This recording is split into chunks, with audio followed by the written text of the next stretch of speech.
about something a lot deeper than that. It is about defense. It is about effort.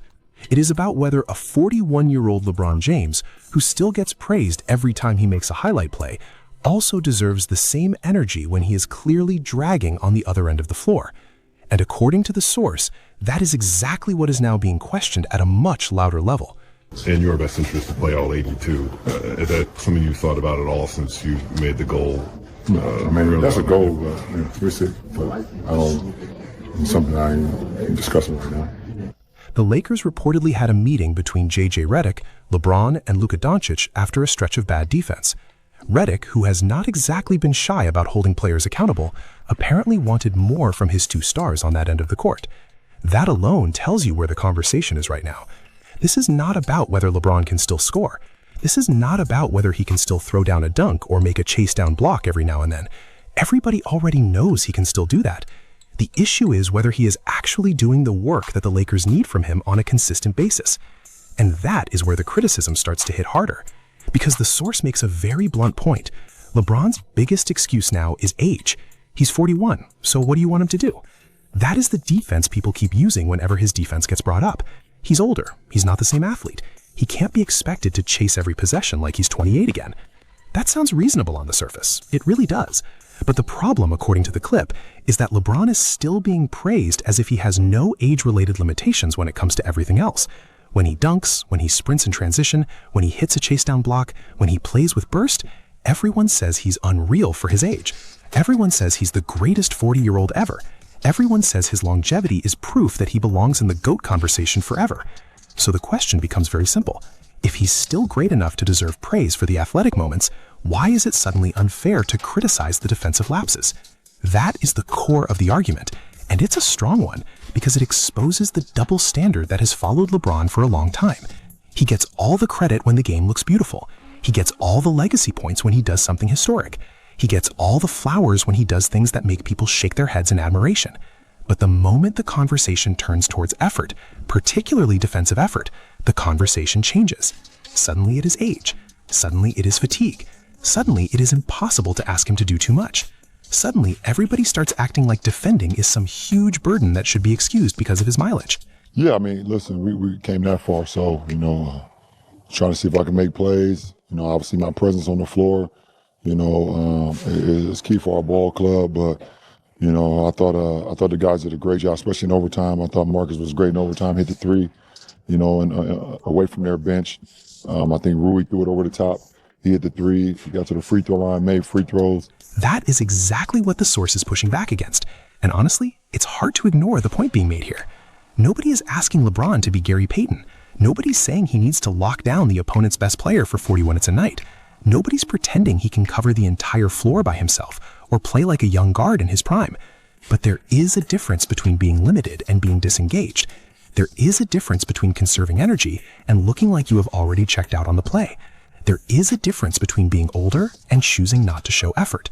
That distinction matters. The clip keeps coming back to the idea that LeBron's defensive issues are not purely physical. That is a major part of the back and forth. Because if he physically couldn't do it anymore, then the conversation would be different.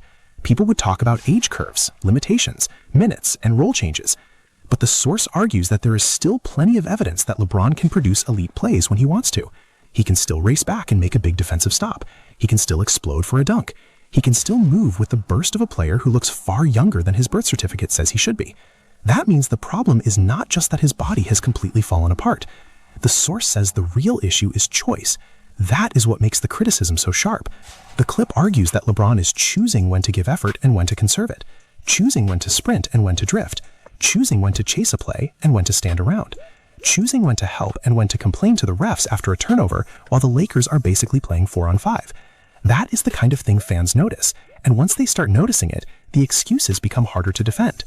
The meeting with JJ Redick is a big part of that story too, because if the coach is calling in LeBron and Luka to talk about defensive accountability, that means the situation has already become serious. It means the problem is no longer just a talking point for analysts. It's something the coaching staff is trying to solve inside the building. And the fact that Redick apparently had to tell LeBron, a 41-year-old superstar with one of the greatest careers in NBA history, to step it up on defense says everything about how far things have gone. That is where the tone shifts from respect to frustration. And the source does not stop there. It points out that even after Redick's meeting, the results didn't really change. The Lakers got by the Kings, but then they came right back down to earth against the Pistons. The defense was still bad. The effort was still suspect. The overall picture was still messy. And LeBron, according to the argument being made, remained their worst defender by far. Not only that, but the source claims he is near the bottom of the league in individual defensive win shares, which is wild to even say about someone of his stature. That is the kind of statistic that people used to avoid bringing up about LeBron because it felt almost disrespectful. Now it's part of the conversation. Michael Jordan has 10 scoring titles. Michael Jordan was a 9-time All-NBA defensive team member. Michael Jordan won 6 titles, 6 NBA Finals MVPs, never once allowed a game to get to a series, a championship series to get to a Game 7. Never once. That was in his 13 years in Chicago. We ain't counting the 2 years with the Wizards. He was trying to become an owner, and they needed him to come out of retirement to have an ownership stake. That's what they needed. And if you are a Lakers fan, that has to be frustrating, because the team is already dealing with enough issues. They are not built like a perfect contender. They do not have the sort of roster that can just bury bad defense with overwhelming offense every night. They need their top players to set the tone. They need their stars to show buy-in. They need LeBron and Luka to be engaged on both ends in a way that lets everybody else feed off that standard. If that does not happen, then the Lakers are vulnerable to exactly the kind of games the source is talking about. Getting embarrassed, getting blown out, and getting punished by teams they should be handling more comfortably. That is where the roster excuse comes in. LeBron supporters always fall back on the same answer. The roster is not good enough. The Lakers do not have enough help. The team is not built for success. There are not enough defenders. There are not enough reliable pieces. The lineup around him is flawed. And to be fair, some of that is true. The Lakers are not a flawless team. The roster does have holes. That is not the question. The question is whether that justifies the lack of effort. And the source says no. That is the heart of the backfire. Because the roster excuse may explain why the Lakers are not title favorites. It may explain why they are not the deepest team. It may explain why they are struggling defensively. But it does not explain why LeBron is allowed to look disengaged on a nightly basis. It does not explain why he can stand on the other side of the court after a turnover and complain instead of getting back. It does not explain why he can allow offensive rebounds to happen and simply not make the extra effort to clean them up. It does not explain why a player with his basketball IQ and physical gifts still looks content to be passive in moments where the team needs him to be active. That is where the defense of him starts to wear thin. And the source makes a really important point when it says that if LeBron really cannot do any more on defense, then the logical answer would be to reduce his role, come off the bench, play fewer minutes, become a normal 40-year-old in basketball terms. That is actually a very reasonable suggestion. If his body truly cannot handle the demands, then there should be adjustments. But the reason that argument does not fully hold up is because LeBron himself has repeatedly resisted those kinds of limits. The source brings up the idea that the Lakers tried to put him on a minute restriction before, and he refused it. He vetoed it. He said he still had more in the tank than most of the league. That changes the conversation. Because once you insist that you are still capable of carrying major minutes, then you are also accepting the criticism that comes with those minutes. You cannot say you are still basically in your prime when it suits the praise, and then say you are too old when it comes time for accountability. That is the you can't have it both ways problem the source keeps hammering. And that is why some media voices are starting to turn. Not all of them. LeBron still has plenty of defenders. He still has a massive support base. He still has a whole ecosystem built around his greatness.